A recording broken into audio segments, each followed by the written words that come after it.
Hi, and welcome to Yaad Talk. I am Ms Moore, and I teach English over by the Rose Hall Experimental School. But what I really want to teach is Patois.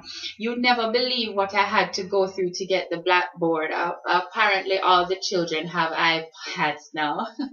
Um, anyway, so the word for the day is konomono, and konomono, it's a noun and it means a stupid person or a simpleton.